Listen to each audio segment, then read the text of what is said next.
Hi and welcome to my YouTube channel. Today I am upcycling a t-shirt that I got from a charity shop. I just want to do something a bit cute and a bit casual. I previously have done a pink shirt with a shrimp on it that everybody loves. So I'm going to do another sea creature on this one. Another cute one, of course.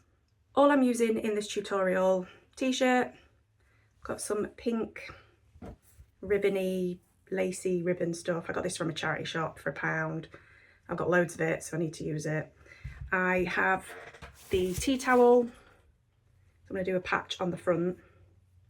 It's kind of chopped up at the minute, but I'm going to do the armholes with the ribbon and the bottom of the shirt with the ribbon too. And then if I want to put some beads or sequins or anything more, I can, but if not, I might just leave it plain. And you just need a sewing machine.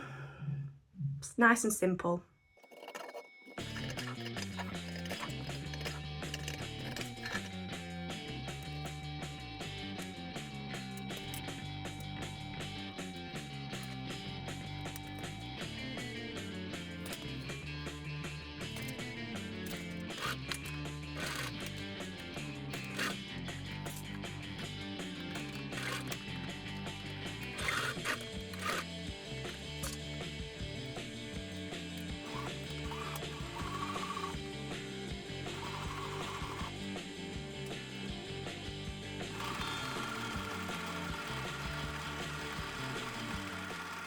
Okay, now I have finished the bottom of the t-shirt. I'm going to do the same on the sleeves.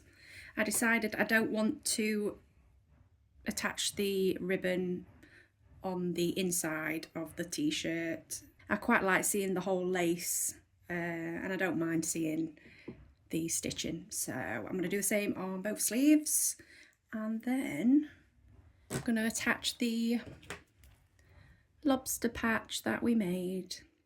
For the sleeves, I recommend removing this bit just so you can get the sleeve onto the machine and it's easier. I'll be attaching the lace underneath the armpit because there's like a seam there anyway, so it will keep it hidden.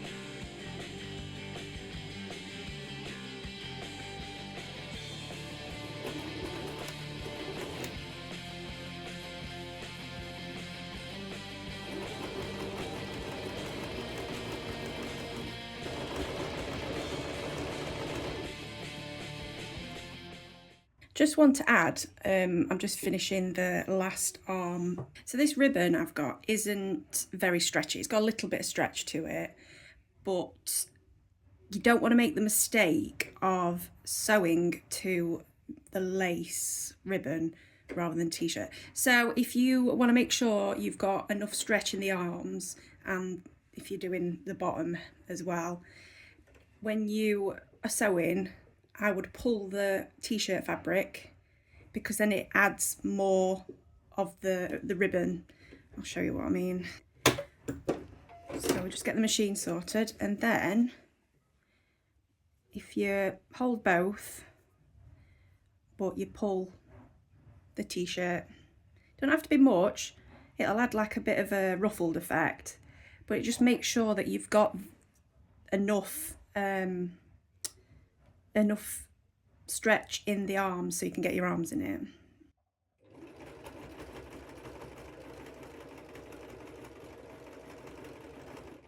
So you can just see it has ruffled it a little bit, but it's still just got a nice bit of stretch. Oh, you can't see. So there's a tiny ruffle, you can barely see it.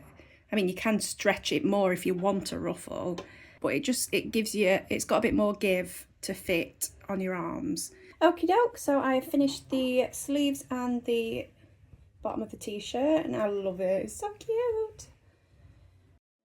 Now I need to get the patch, and I think I'm just going to go for that in the middle. I don't want to do too much because I do like to have some simple ones. So what I will do, I will pin this. I want it quite high up. And then, yeah, we get it sewed and it's done.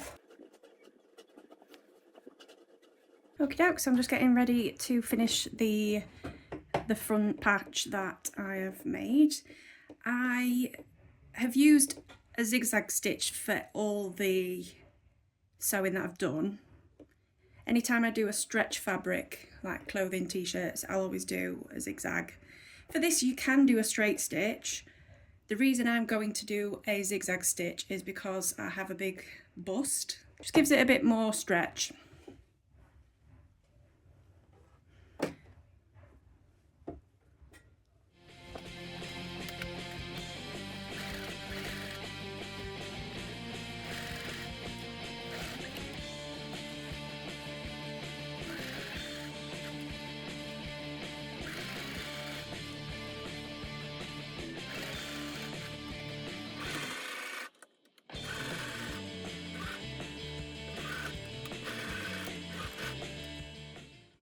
And here's the final shirt. I haven't added any more beads or bits to it. I like it plain. It's like frilly enough with the centre part of the t-shirt, but I think the stripes and the pink frills are enough. Hope you enjoyed today's video. Let me know if you have a go at adding some ribbon and bits to your t-shirts, and give the video a like, comment if you've enjoyed it, and subscribe to my channel because I've got more tutorials coming, more crafty tutorials.